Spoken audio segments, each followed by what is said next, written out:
So historically, there's been a huge divide between what people consider to be non-living systems on one side and living systems on the other side. So we go from, say, this beautiful and complex crystal as non-life and this rather beautiful and complex cat on the other side. Over the last 150 years or so, science has kind of blurred this distinction between non-living and living systems, and now we consider that there may be a kind of continuum that exists between the two. We'll just take one example here. A virus is a natural system, right? But it's very simple, it's very simplistic. It doesn't really satisfy all the requirements, doesn't really have all the characteristics of living systems, and is in fact a parasite on other living systems in order to, say, reproduce and evolve. But what we're going to be talking about here tonight are experiments done on the sort of non-living end of this spectrum. So actually doing chemical experiments in the laboratory, mixing together non-living ingredients to make new structures, and that these new structures might have some of the characteristics of living systems. So what I'm talking about here is trying to create a kind of artificial life. So what are these characteristics that I'm talking about? These are them. We consider first that life has a body. Now this is necessary to distinguish the self from the environment. Life also has a metabolism. Now this is a process by which life can convert resources from the environment into building blocks so it can maintain and build itself. Life also has a kind of inheritable information. Now we as humans, we store our information as DNA in our genomes, and we pass this information on to our offspring. If we couple the first two, the body and metabolism, we can come up with a system that could perhaps move and replicate. If we couple these now to inheritable information, we can come up with a system that be more lifelike and perhaps evolve. And so these are the things we'll try to do in the lab, make some experiments that have one or more of these characteristics of life. So how do we do this? Well, we use a model system that we term a protocell. You might think of this as kind of like a primitive cell. It is a simple chemical model of a living cell. And if you consider, for example, a cell in your body may have on the order of millions of different types of molecules that need to come together, play together in a complex network to produce something that we call alive. In the laboratory, what we want to do is much the same, but with on the order of tens of different types of molecules. So a drastic reduction in complexity, but still trying to produce something that looks lifelike. And so what we do is we start simple and we work our way up to living systems. So consider for a moment this quote by Leduc 100 years ago, considering a kind of synthetic biology. The synthesis of life, should it ever occur, will not be the sensational discovery which we usually associate with the idea. That's his first statement. So if we actually create life in the laboratory, it's probably not going to impact our lives at all. If we accept the theory of evolution, then the first dawn of synthesis of life must consist in the production of forms intermediate between the inorganic and the organic world, or between the non-living and living world. Forms which possess only some of the rudimentary attributes of life, so the ones I just discussed, to which other attributes will be slowly added in the course of development by the evolutionary action of the environment. So we start simple, we make some structures that may have some of these characteristics of life, and then we try to develop that to become more and more lifelike. This is how we could start to make a protocell. We use this idea called self-assembly. What that means is I can mix some chemicals together in a test tube in my lab, and these chemicals will start to self-associate to form larger and larger structures. Okay, so say on the order of tens of thousands, hundreds of thousands of molecules will come together to form a large structure that didn't exist before. And in this particular example, what I took is some membrane molecules, mixed those together in the right environment, and within seconds, it forms these rather complex and beautiful structures here. These membranes are also quite similar morphologically and functionally to the membranes in your body, and we can use these, as they say, to form the body of our protocell. Likewise, we can work with oil and water systems. As you know, when you put oil and water together, they don't mix, but through self-assembly, we can get a nice oil droplet to form, and we can actually use this as a body for our artificial organism or for our protocell, as you will see later. So that's just forming some body stuff, right? Some architectures. What about the other aspects of living systems? So we came up with this protocell model here that I'm showing. We started with a natural occurring clay called montmorillonite. This is natural from the environment, this clay. It forms a surface that is, say, chemically active. It could run a metabolism on it. Certain kind of molecules like to associate with the clay. For example, in this case, RNA shown in red. This is a relative of DNA. It's an informational molecule. It can come along and it starts to associate with the surface of this clay.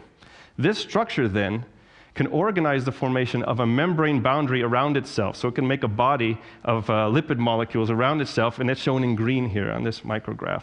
So just through self-assembly, mixing things together in the lab, we can come up with, say, a metabolic surface with some informational molecules attached inside of this membrane body, right? So we're on our road towards living systems. But if you saw this protocell, you would not confuse it with something that is actually alive. It's actually quite lifeless. Once it forms, it doesn't really do anything. So something is missing. Some things are missing. So some things that are missing is, for example, if you had a flow of energy through a system, what we'd want is a protocell that can harvest some of that energy in order to maintain itself, much like living systems do. So we came up with a different protocell model, and this is actually simpler than the previous one.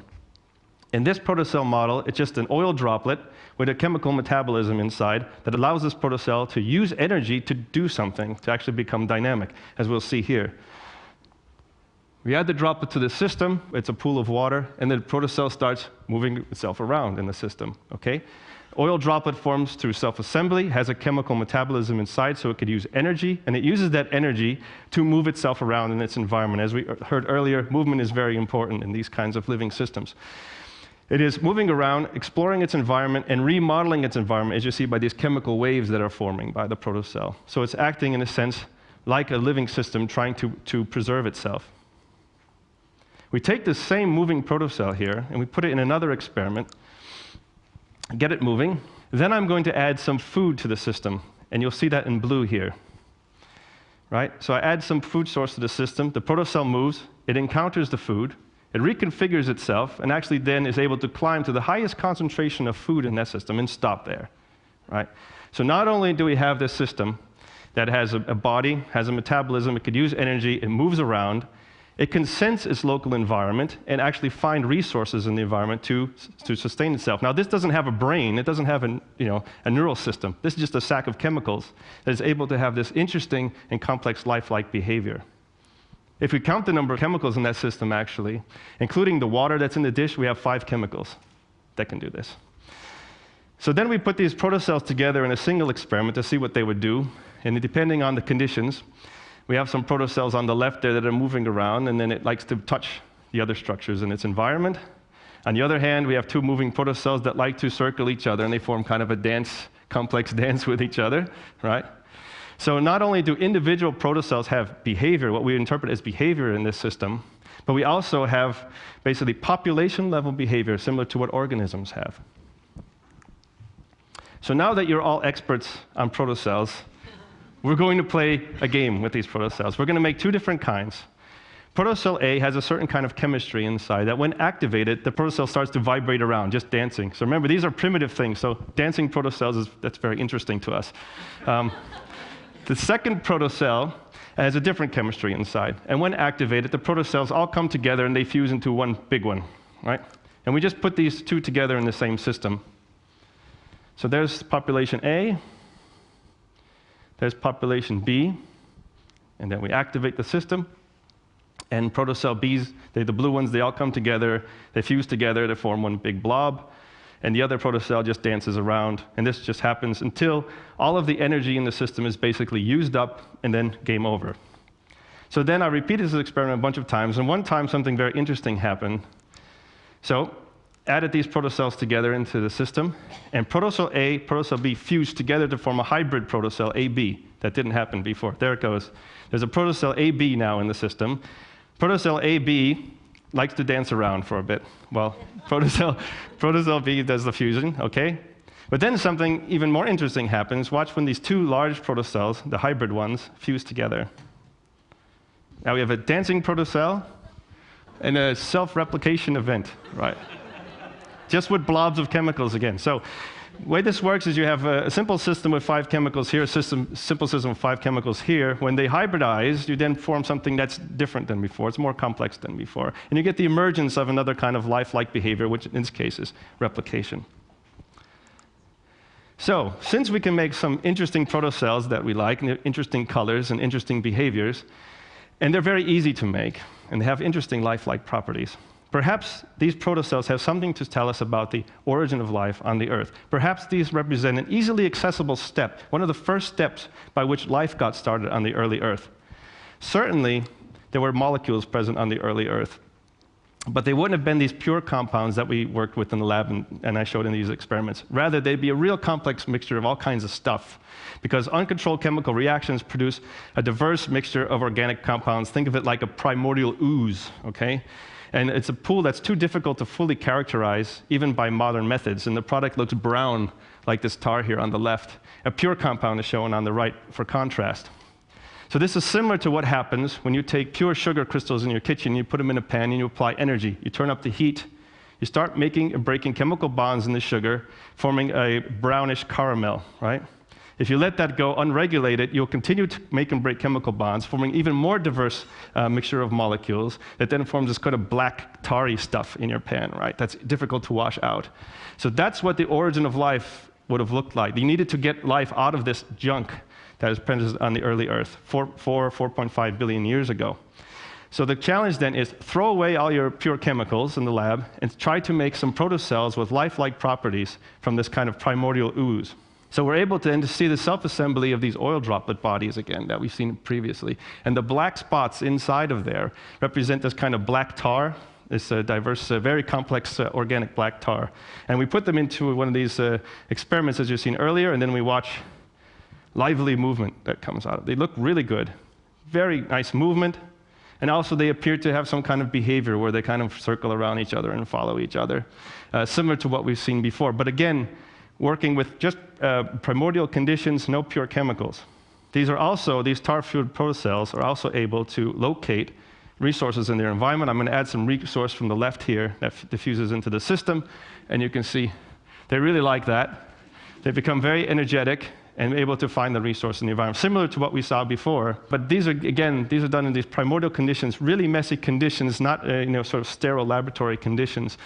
These are very dirty little protocells, in a matter of fact. And so, but they have lifelike properties is the point. So doing these artificial life experiments helps us define a potential path between non-living and living systems. And not only that, but it helps us broaden our view of what life is and what possible life there could be out there. Life that could be very different from life that we find here on Earth. And that leads me to the next term, which is weird life. This is a term by Steve Benner. This is used in reference to a report in 2007 by the National Research Council in the United States, wherein they tried to understand how we can look for life elsewhere in the universe. Okay? Especially if that life is very different from life on Earth. If we went to another planet and we thought there might be life there, how could we even recognize it as life? Well, they came up with 3 very general criteria. First is, and they're listed here, the first is the system has to be in non-equilibrium. That means the system cannot be dead, in a matter of fact. Basically, what that means is you have an input of energy into the system that life can use and exploit to maintain itself. This is similar to having the sun shining on the Earth, driving photosynthesis, driving the ecosystem. Without the sun, there likely to be no life on this planet. Secondly, life needs to be in liquid form. So that means even if we had some interesting structures, interesting molecules together, but they were frozen solid, then this is not a good place for life. And thirdly, we need to be able to make and break chemical bonds. And again, this is important because life transforms resources from the environment into building blocks so it can maintain itself. Now, today I told you about very strange and weird protocells, some that contain clay, some that have primordial ooze in them, some that have basically oil instead of water inside of them. Most of these don't contain DNA, but yet they have lifelike properties. But these protocells satisfy these general requirements of living systems. So by making these chemical artificial life experiments, we hope not only to understand something fundamental about the origin of life and the existence of life on this planet, but also what possible life there could be out there in the universe. Thank you.